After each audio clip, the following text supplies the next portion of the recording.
Bom dia, boa tarde, boa noite. Esse é o podcast Aula Aberta de Vinho, um podcast onde a gente abre a boca e solta o verbo, mandando a real sobre o mercado e a produção de vinhos. Eu sou a Jéssica Marinzec e há mais de 10 anos eu trabalho comunicando vinho e levando ele para mais próximo dos consumidores. Minha experiência nesse mercado passou e passa pelos campos de marketing, educação e varejo. Eu também já trabalhei com vinhos tanto no Brasil como em Malta, na Alemanha e nos Estados Unidos. Em 2019, fui eleita um dos 50 nomes para o futuro do mundo do vinho. E nesse segundo episódio da temporada 2 do podcast, precisamos falar sobre as relações de trabalho. Bom, vocês já devem saber, né? Saiu recentemente em quase todas as mídias, Carta Capital, Estadão, Metrópolis, UOL, G1, Revista Adega e tantos outros veículos, o escândalo de algumas vinícolas nacionais e produtores de uva que mantinham, durante a colheita, trabalhadores em situação análoga à escravidão. E claro, como era de se esperar, o tema reverberou por todas as redes sociais, e não à toa, né, gente? Esse assunto é sério, chocante e de causar raiva.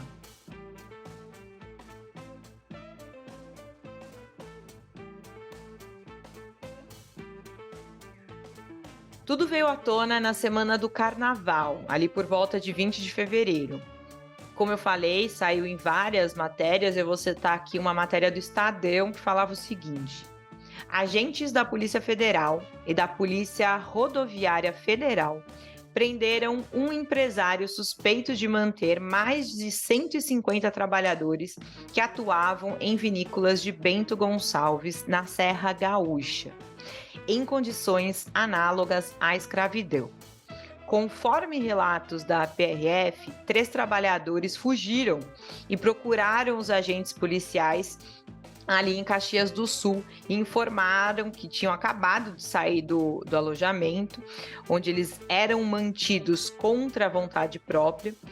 E aí, depois dessa denúncia, as equipes foram até o local indicado e os auditores do Ministério constataram que havia em torno de 150 homens em situação análoga à escravidão. O nome dessa empresa, que no caso era uma terceirizadora, é Oliveira e Santana. O proprietário da empresa, o Pedro Augusto de Oliveira, chegou a ser preso, mas ele pagou fiança de cerca de R$40 mil e foi solto. Ele é baiano, morava em Bento há cerca de 10 anos e trazia trabalhadores do Nordeste para atuarem nas safras das vinícolas. De acordo com o site Clique RBS, os trabalhadores ouvidos relataram que a jornada de trabalho ia desde as 5 da manhã, chegando até as 8 da noite, com uma folga por semana. A comida enviada a esses trabalhadores vinha estragada e eles só podiam comprar comida em um mercadinho que ficava localizado em frente a uma igreja que se chama Nossa Senhora do Carmo, ali em Bento Gonçalves. Eles também falaram que os preços desse mercadinho eram superfaturados e que os valores eram descontados dos salários deles, que no final das contas, eles acabavam criando dívidas e ficavam impossibilitados de sair de lá por conta dessa tal dívida que eles tinham que quitar. Inclusive, alguns parentes deles lá na Bahia acabavam recebendo ameaças. Olha, os locais onde esses trabalhadores ficavam hospedados era uma sujeira que só, tá? Lençol sujo, tudo, assim, situação terrível. E o pior, gente, alguns relataram que recebiam choques elétricos e apanhavam, né? Se não tivesse ali numa boa performance de acordo com os tais contratantes.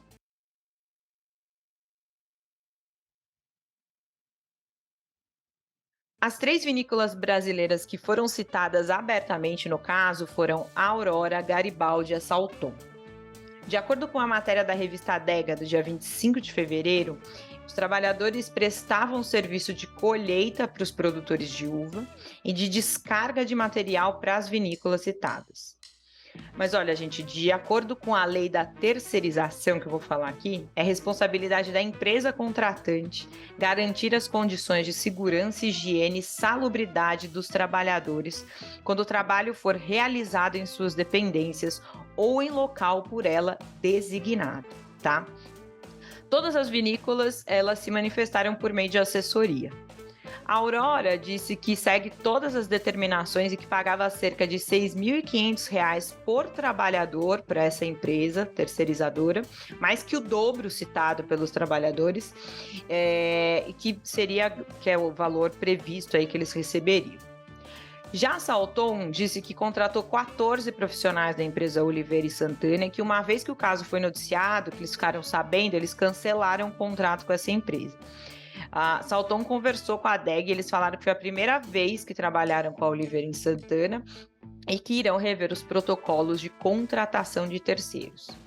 Por fim, a Garibaldi disse que desconhecia o problema, que contratou funcionários para o descarregamento de cargas, que cumpriu com os combinados e que também rompeu o contrato com a Oliveira e Santana. Ainda na matéria que saiu da revista Adega, Vânios Corte, que é o nome do gerente do Ministério do Trabalho de Caxias do Sul, disse o seguinte: as empresas devem ter um controle muito eficiente sobre quem está trabalhando terceirizado e sobre que empresa terceirizada estão usando. E ele esclareceu que o primeiro responsável por fazer o pagamento é o atravessador. Se ele não paga, o tomador do serviço pode ser responsabilizado, não sendo responsável direto, mas é subsidiário nesta obrigação financeira.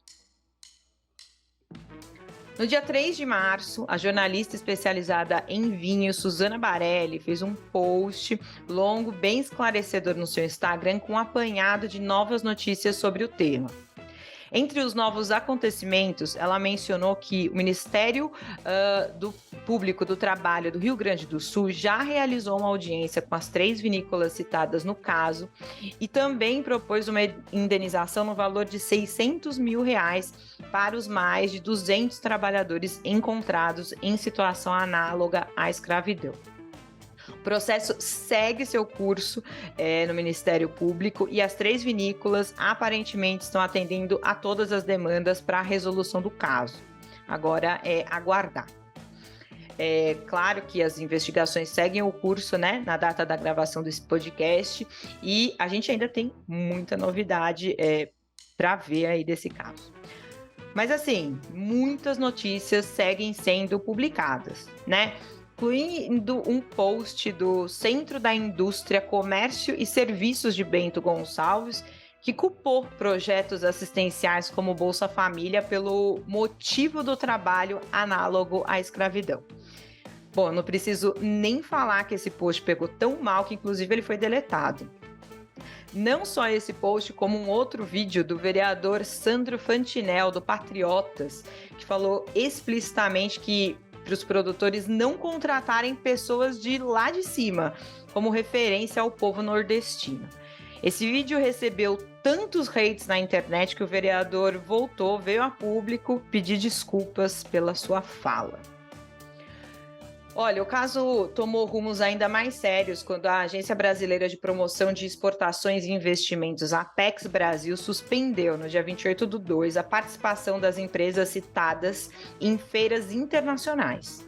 E a rede de supermercados Zona Sul, no Rio de Janeiro, veio a público no dia 2 de março falando que suspendeu a venda de sucos de uva da vinícola Aurora. Bom, falando do assunto, mas saindo um pouquinho do vinho, no dia 29 de julho de 2022, o G1 relatou que mais de 1.000 pessoas foram resgatadas em situação de trabalho escravo durante os 7 primeiros meses do ano no Brasil. Os setores de maior incidência são o têxtil, e aqui nenhuma novidade, né, gente? E a engenharia civil. Já no dia 7 de agosto também de 2022, mais 6 mulheres foram resgatadas em uma situação de trabalho escravo. De acordo com o site Poder 360, elas ficaram de 19 a 39 anos sem receber salários.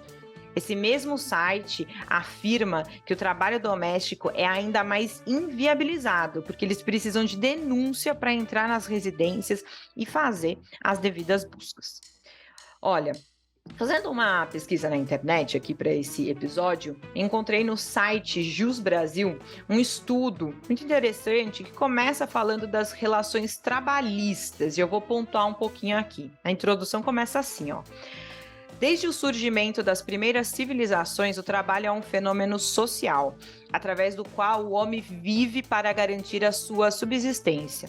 Ao longo das décadas, a população humana se desenvolveu de acordo com as necessidades de cada época, aprimorando as técnicas de produção com o consequente aumento da capacidade produtiva e promovendo o estreitamento das relações entre diferentes grupos sociais.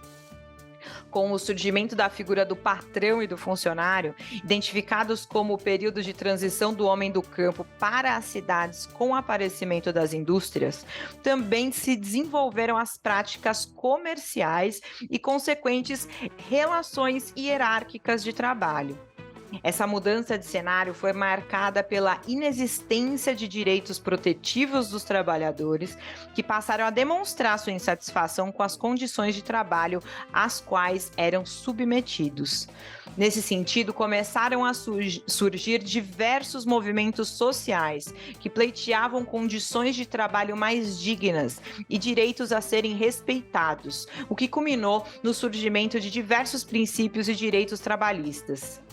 Embora existam normas e preceitos a serem observados, ainda nos dias de hoje, muitos trabalhadores são submetidos a péssimas condições de trabalho, em ambientes insalubres e jornadas excessivas. Gente, esse é o site do Jus Brasil, eu não estou lendo nenhum movimento radical, a gente só está falando do mínimo aqui, né? E como talvez alguns de vocês saibam, o burnout entrou para a lista de doenças da OMS no final de 2021. Já em 2019, a OMS classificou o burnout como um fenômeno ligado ao trabalho e descreve seus sintomas como sensação de esgotamento, cinismo ou sentimentos negativos relacionados ao trabalho, eficácia profissional reduzida. Uma matéria da Exame, de 9 de dezembro de 2021, que conversou com diversos médicos e também profissionais da área de RH, afirmou o seguinte: com essa classificação, né, do burnout como doença, uma vez que um médico faz o diagnóstico, a empresa tem culpa. Não é a pessoa que é exigente demais, perfeccionista ou faz parte de um perfil mais propenso. Não é mais uma cobrança interna apenas. Na justiça, a responsabilização da empresa será avaliada a partir do laudo médico, ainda da Exame, tá? Comprovando o burnout junto com o histórico do profissional e uma avaliação do ambiente de trabalho, inclusive coletando relatos de testemunhas, que eu vou abrir parênteses para dar minha opinião pessoal, é uma das coisas mais difíceis, né? Até porque algumas pessoas precisam manter o trabalho e ainda se submetem, são poucas as pessoas que quebram essa barreira. E aí, continuando a matéria, em geral serão coletadas provas de uma degradação emocional e fatores causadores da síndrome, como assédio moral, metas fora da realidade ou cobranças agressivas. Não é sobre volume de trabalho, tá, gente? Olha, isso aqui é super importante, porque ainda de acordo com a Exame, a pesquisa da Kenobi com profissionais de recursos humanos relatou o seguinte: 93% deles disseram que as empresas ainda ignoram as questões de saúde mental. Entre esses entrevistados, 53,4% não sabiam dizer se a empresa pretende investir em saúde mental. E outros 35% responderam que o investimento virá em menos de um ano. Bom, pessoal, é claro que toxicidade no trabalho e trabalhar em estado análogo à escravidão é uma variação bastante grande e não é motivo de comparação aqui nesse podcast. Dito isso, nada começa na sua maior potência. existe uma escala, existe uma crescente, um mindset negativo e, quiçá, pouco humano que contribui para, digamos, chegarmos a essas práticas, né? E o pior, sem perceber. E se a gente é permissivo ou passa pano para empresas tóxicas, a gente também vai tapar o sol com a peneira quando surgir um tema de profundo horror, como o caso dos trabalhadores encontrados em situação análoga à escravidão. Acontece que o fora da internet é muito poderoso, né? E em vários momentos ele é importante, sim, para botar pressão nos tomadores de decisão. Dito isso, eu me pergunto quem banca ser o chato ou a chata todos os dias, se prontificando a incomodar o seu chefe, o seu time de RH, os seus amigos, os seus parentes, a terem atitudes que sejam relevantes para o cenário social brasileiro. Eu não lembro de ver nenhuma nota de repúdio sobre aquelas 6 empregadas domésticas que foram resgatadas. Sabe por quê? Que ninguém vai ligar para você fazendo nota de repúdio para 6 mulheres, infelizmente, desconhecidas, né? Mas quando bate em grandes empresas, surfar a onda é bem melhor para o seu engajamento, né? Passa um pano para você mesmo, não é mesmo? É claro que, gente, sendo responsáveis, Aurora, Salton, Garibaldi e tantas outras empresas, porque não são só eles, são acho que 43, mas esse é um dado que eu lembro de ter lido em alguns dos artigos, eles terão sim que responder pelos seus atos e publicamente demonstrar como irão passar por cima disso com práticas mais saudáveis. Mas não adianta só falar em boicote se você, pessoa física, senta o dedo na hora de comprar o seu negocinho que vem ali da China, não é verdade? Se você compra aquela marca de café que também não está nem aí para a cadeia dela. Se você quer saber mais sobre isso, eu sugiro que você assista ao vídeo que a Liz Cereja fez no Instagram dela. Gente, é fácil falar de boicote num setor que não vende itens de primeira necessidade, como o vinho. E tapar a sua visão para os itens do dia a dia, para o seu arroz, para o seu feijão, né? Olha, falando de relação de trabalho, elas precisam mudar e elas estão mudando, tá? Sem esse papo de, ai, ui, como ele é antiético falando da empresa. Que é isso, demônio? Tem que falar sim, antiético é quem passa pano. Ninguém vai pagar teu antidepressivo, ninguém vai pagar a sua terapia e olha, sorte sua ter dinheiro para tomar antidepressivo e terapia. Ainda você tem que engolir essa, porque os mais de 200 homens achados em situação análoga à escravidão no Rio Grande do Sul recebiam até choque, quiçá passar por algum tipo de acompanhamento psicológico. E além disso, né, gente, vale lembrar que direito trabalhista é direito e a gente está falando do mínimo. A gente não está falando de luxo, de hotel 5 estrelas, não, tá? São condições mínimas para que a pessoa possa trabalhar de forma saudável e que ela possa desenvolver suas habilidades. Fora que programas de assistência social como Bolsa Família também entregam um mínimo para que as pessoas possam viver, né, de novo, minimamente bem. Ninguém está com a vida ganha porque ganha de 600 a 700 reais para cuidar da família toda. Se você acredita que sim, que as pessoas ficam folgadas porque ganham de 600 a 700 reais, você também deveria virar o seu ódio para toda vez que um político aumentar o seu salário de forma totalmente desproporcional. Porque se você acredita que 600 a 700 reais, de fato a pessoa está com a vida ganha, imagina o salário de um político, né? Gente, bora vigiar, bora cobrar sim e bora bancar se a pessoa chata no dia a dia. Eu já falei no primeiro podcast e eu vou repetir aqui. A gente tem muito medo de ter conversas difíceis no mundo do vinho, mas elas precisam ser feitas. E claro, como sempre, não fiquem apenas com os dados que eu trago e muito menos só com a minha visão. Eu quero chamar a Kelly Bergamo aqui para trazer a visão dela sobre o tema. Oi, Jéssica, que bom estar aqui de novo. E mais do que nunca eu me sinto uma privilegiada por ter voz para falar por mim, por você, para falar pelo nosso setor e para falar por essas 200 pessoas que hoje simbolizam o mais baixo nível de relação doentia de trabalho que pode existir. Esses dados que você trouxe são realmente alarmantes, são terríveis e mostram que em não muito tempo haverá um colapso nas relações de trabalho. As pessoas estão adoecendo física e emocionalmente, isso gera danos em todas as esferas da nossa sociedade. Então nós precisamos cuidar das pessoas. Não há ferramenta, não há computador que substitua o ser humano. Então, acho que vale para nós como trabalhadores, vale para nós como empregadores, independente do setor que você esteja, é hora de repensar a relação, é hora de voltar a humanizar um pouco as coisas, é hora de diminuir a competitividade.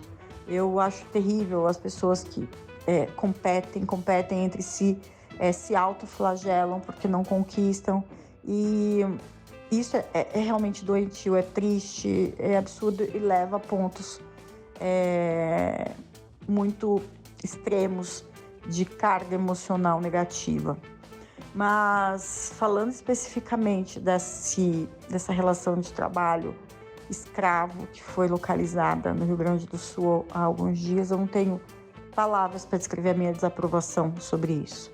Porém, as autoridades agora estão em ação, né, ressaltando que já tinha acontecido uma denúncia que não foi levada adiante, mas agora, efetivamente, as coisas estão acontecendo, os julgamentos serão levados adiante, quem tiver que ser punido será, tanto da empresa que os contratou quanto das tomadoras de serviço, ressaltando que existe legalidade na contratação de temporários e terceirizados pela lei e existe o dever de fiscalização, sim, das empresas tomadoras. Então, não adianta falar que não sabia. Vai ser corresponsável também por tudo que aconteceu lá. E a nós, nesse momento, cabe sermos mais vigilantes sobre esse tipo de coisa. E também sobre as empresas envolvidas. Não adianta eu fazer uma maior baderna agora por esse capítulo de escravidão na internet e amanhã fechar meus olhos ao que está acontecendo aqui no prédio ao lado, no escritório ao lado. Eu preciso continuar sendo vigilante para que isso não se repita. E não só capítulos extremos como esse, mas violência no trabalho como um todo. Agora, uma coisa que eu gostaria de reforçar é que eu não compactuo com o Tribunal da Internet, que não respeita os direitos das pessoas, o prazo de defesa e que julgam de uma forma muito taxativa condutas sem ter conhecimento de causa. O peso de um boicote, um cancelamento, como muitas dessas pessoas pregam, pode ser irreversível. E eu não digo para a empresa em si, mas para muitas pessoas que acompanham essas estruturas. Ainda mais quando se tratam de empresas como 2 dessas envolvidas nesse escândalo, que são cooperativas com mais de 100 anos de história. Você acha mesmo que todos os cooperados tinham conhecimento disso tudo? Eu tenho certeza que não. E tenho certeza que um boicote, um cancelamento vai afetá-los muito, de forma desumana. E isso não é justo. Por isso eu digo, deixem a justiça a quem é cabível. Vamos tomar decisões pessoais sobre consumo, isso é claro, cada um decide se deseja ou não continuar ou voltar a consumir os produtos que essas empresas produzem, mas a partir de informações ausentes de sensacionalismo. E sim, a partir de decisões pessoais. E vou te dizer mais, não adianta boicotar, falar que não vai consumir o suco, o vinho da determinada empresa e fechar o seu aplicativo do Instagram e abrir o aplicativo de lojas chinesas com confecções a preços módicos. Você está alimentando o trabalho ilegal e que sai escravo da mesma forma, tá, meu amigo? Então não tem 2 pesos e 2 medidas, não. Aliás, não é hora de dar holofote para ativista de ocasião, que é o que a gente mais vê quando essas questões aparecem. O cara que nunca se posiciona, que nunca se manifesta por nada, mas que aparece, posta uma arte bonita, um vídeo lá bem polêmico, lacra na internet. mas que estava até 2 semanas atrás defendendo arduamente a não intervenção do Estado nas relações de trabalho ou na economia. Dá para entender isso?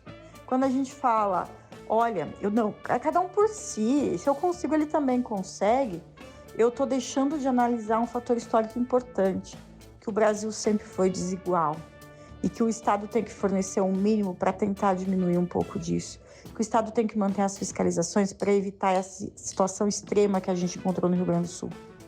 Olha o que aconteceu com os Yanomamis. A simples ausência de fiscalização sobre a exploração do garimpo levou àquela situação terrível. Então, vamos ser mais sensatos quando a gente começa a defender coisas, ainda mais com informações rasas, como a maioria dos que a gente encontra na internet, certo?